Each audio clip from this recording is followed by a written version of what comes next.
कल गुरुदेव तेग बहादुर सिंह जी महाराज का पावन चरित्र एकदम भाव में आया, पढ़ रहे थे। कश्मीर के पंडितों को जब औरंगजेब ने हुक्म किया कि सब इस्लाम धर्म को स्वीकार करो नहीं तो कत्लेआम कर देंगे, और किया उसने, बहुत कत्लेआम समय दिया उसने। भागे वो लोग। उस समय महामहिम गुरु गादी पर तेग बहादुर सिंह विराजमान थे, उनकी चरण शरण में आए और कहा आप ही हमारे रक्षक हो, आप ही हमारी रक्षा कर सकते हो। उन्होंने कहा जाओ और बादशाह से कह दो, पूरा चरित्र तो बड़ा है, कि अगर तेग बहादुर सिंह को इस्लाम स्वीकार करवा दो तो हम बिना किसी शर्त के सब कश्मीरी पंडित आपकी आज्ञा का पालन करेंगे। एक को परास्त कर दो तो हम सब परास्त ही हम स्वीकार कर लेंगे। फौरन उसने, बहुत ही अन्य धर्मों की तरफ उसका नकारात्मक भाव था, उसने आदेश किया बंदी बना के तुरंत तेग बहादुर सिंह को दिल्ली में उपस्थित किया जाए। सैनिक गए।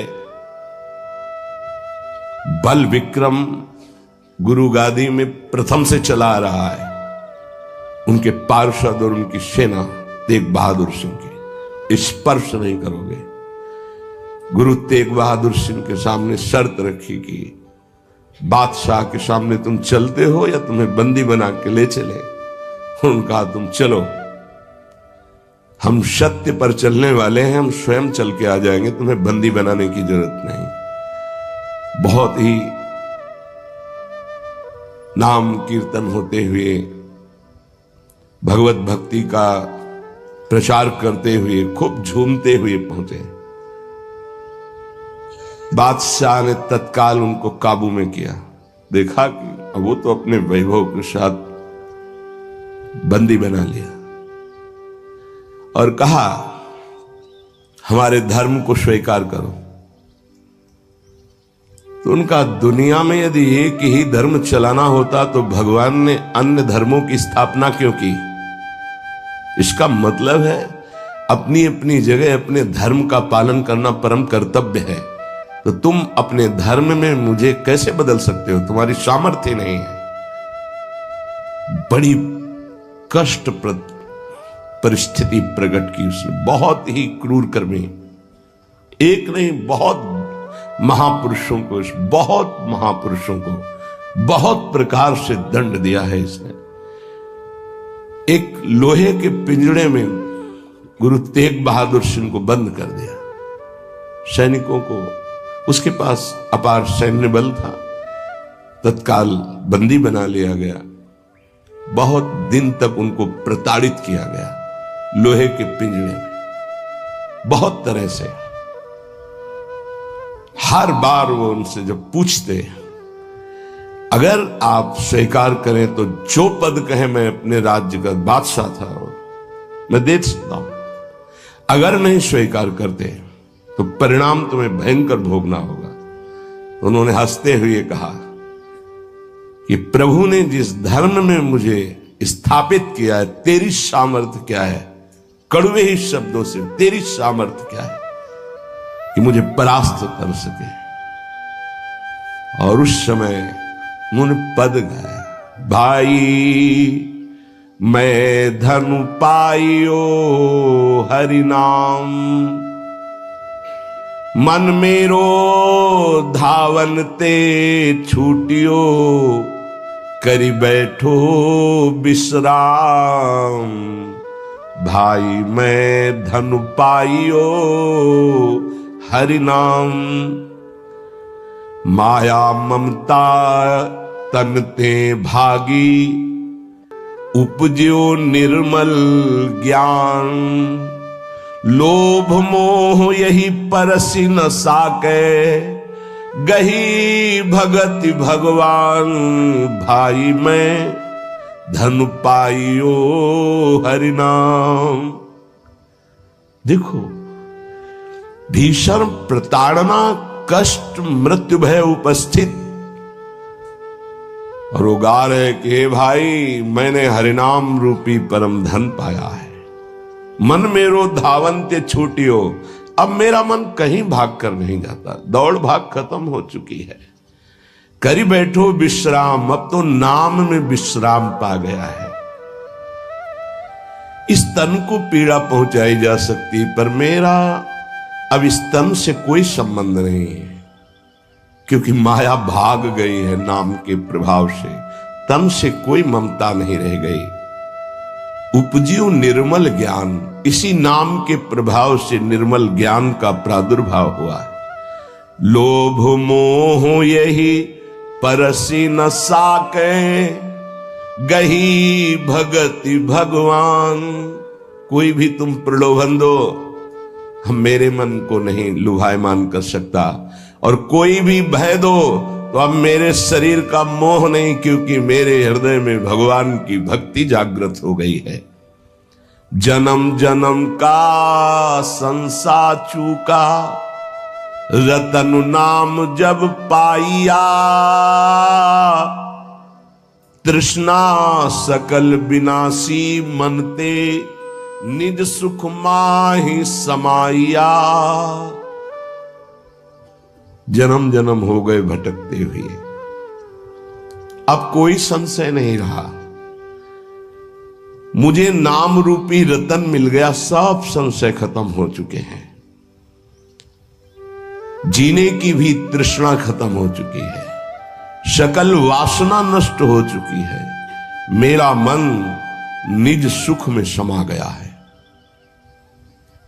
जाको होत दयालु कृपा निधि, सो गोविंद गुण गावे। कहु नानक इह विधि को संपे, को गुरुमुखी पावे। कह रहे जिस पर भगवान दयालु होता है, कृपा निधि होता है, वही भगवान के नाम गुण को गा पाता है। नानक साहब कहते हैं अब कोई संशय नहीं, कोई इच्छा नहीं, क्योंकि गुरु को समर्पित हो गया और गुरु मुख से नाम पा गया। ये बहुत बड़ी उपलब्धि है। अब इसका परिवर्तन नहीं हो सकता। कोई संशय नहीं रहा, कोई मोह ममता नहीं रही। हमारे हृदय में नाम विराजमान है। मेरा मन सुख सिंधु में समा गया है। हरि के नाम बिना दुख पावे, भगति बिना सहसा नहीं चूके। गुरु यह भेद बतावे, हरि के नाम बिना दुख पावे। अगर गुरुदेव का आश्रय नहीं हुआ, गुरु मुख से नाम नहीं मिला, तो हृदय में भक्ति नहीं आएगी। भक्ति नहीं आई तो जीवन व्यर्थ चला जाएगा। जिसकी जिह्वा पे नाम नहीं है उसी को दुख व्यापता है। जिसकी जिह्वा पे नाम है उसको कभी दुख स्पर्श कर ही नहीं सकता। कहा भय तीर्थ व्रत किए, नाम शरण नहीं आवे। जोग यज्ञ निफल तिहि मानो, जो प्रभु जस बिसरावे। क्या हुआ? आपने तीर्थ कर लिया, तपस्या कर लिया, दान कर लिया, लेकिन तुम नाम की शरण में नहीं हुए। नाम नहीं जप किया, भगवान के यश नहीं गाए, तो जोग यज्ञ तीर्थ याटन सब बेकार हो गया। मान मोह दोनों को परिहरी, गोविंद के गुण गावे। कहु नानक विधि को प्राणी, जीवन मुकुट कहावे। जो निरंतर नाम जप करता है, भगवान का यश गाता है, नानक साहब कहते हैं वो जीवन मुक्त महापुरुष होता है। ये भारी दुख की परिस्थिति में आनंद मगन होकर, तिहि नर जन्म अकारत खोया, इहि राखो मन माही। तीरथ करत बिरत पुनि राखे, नहीं मनुआ बस जाए। अगर नाम जप नहीं चल रहा, गुरु शरण में नहीं, तो और सब करके देख लो, मन को वश में नहीं कर सकते हो। निफल धर्म ताहि तुम मानो, साच कहत मैं या को। तीरथ करे बिरत पुनि राखे, नहीं मनुआ बस जाको। मान लो मेरी बात, तुम्हारा तीर्थ, तुम्हारा वैराग्य, तुम्हारा सब धर्म कर्म व्यर्थ माना जाएगा यदि गुरु कृपा नहीं हुई। तो तुम्हारा मन वश में नहीं होगा, मन नाम में नहीं लगेगा। जैसे पाहन जल मही राखी, भेदे नहीं ती पानी, तैसे ही तुम ताहि पिछानो भगतहीन जो प्राणी। जो गुरु की शरण में नहीं आया उसका हृदय पत्थर जैसा कठोर होता है, चाहे जितना पानी डालो पसीजेगा नहीं, वो द्रवित नहीं होगा पत्थर। ऐसे ही अगर गुरु की शरण में नहीं आया तो हृदय उसका मलिन बना रहता है। जिसके हृदय में भक्ति नहीं जागृत हुई गुरु चरणों की, वो व्यर्थ जीवन है, मृत जीवन है। कलि में मुकुति नाम ते पावत, गुरु ही भेद बतावे, कहु नानक सोई नर गुरुआ, जो प्रभु के गुण गावे। वही गुरु का है जो प्रभु का नाम और प्रभु का जस निरंतर गाता रहता है। बड़ा उनके ऊपर जुल्म किया, भारी पीड़ा पहुंचाई गुरु तेग बहादुर सिंह के ऊपर। उन्होंने कहा कि मैं अपना धर्म कभी नहीं छोड़ सकता, जितना चाहे तू पीड़ा दे दे, और डर उस परमात्मा से, जुल्म मत कर। लेकिन वो तो क्रूर कर्मी, वो गुस्से से लाल हो गया, बहुत तरह से पुनः पीड़ा पहुंचाई। इसमें तो सारांश में बता, बहुत पीड़ा पहुंचाई, बहुत डराया, लेकिन वो पर्वत के समान अटल रहे। बस जो जीवन में है वो भगवान का नाम और भगवान का गुण है। लोहे के पिंजड़े में बहुत दिन तक बंद रखा, प्रताड़ना दी, कुछ भी खान पान नहीं। जब देख लिया हार गया कि किसी भी तरह टूटने वाले नहीं, तो संवत 1732 विक्रम का दिन था, मार्गशीर्ष महीना, उनको पिंजड़े से निकलवाया और कहा तुम्हारी इच्छा क्या है अंतिम। उन्होंने स्नान की इच्छा जागृत की और एक बट वृक्ष था, उसके नीचे बैठे और गुरु साहब का ध्यान करते हुए, जपुजी नाम का उनके यहां, उसका पाठ किया और ध्यानस्थ हो गए। उसी समय सैयद आदम शाह नाम के उन्हीं के पार्षद ने, जो औरंगजेब था, गर्दन उतार दी। इन महापुरुषों ने या और भी धर्मावलंबी महापुरुषों ने बहुत कष्ट सहे। सोचो जरा, अगर ऐसी थोड़ी सी भी बात प्रतिकूल हो जाती तो भगवान पे संशय कर लेते। जरा इन गुरु साहब महापुरुषों की बात जरा ध्यान देकर देखो, अपने धर्म को नहीं त्यागा, भयानक पीड़ा पाई।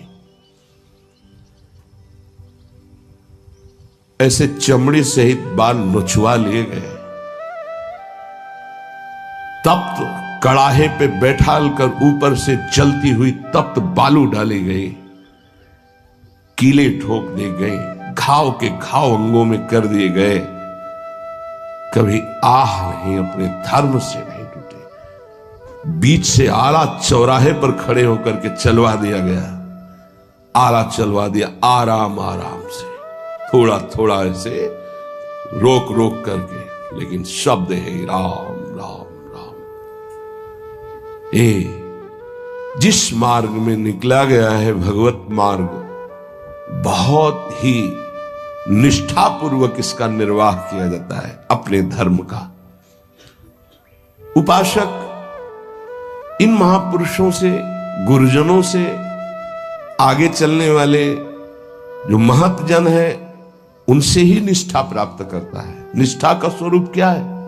अनुकूलता, प्रणाम नमस्कार नहीं, भारी प्रतिकूलता और प्राणों को प्रतिपल कष्ट मिले तो भी जो ना टूटे उसे निष्ठा कहते हैं।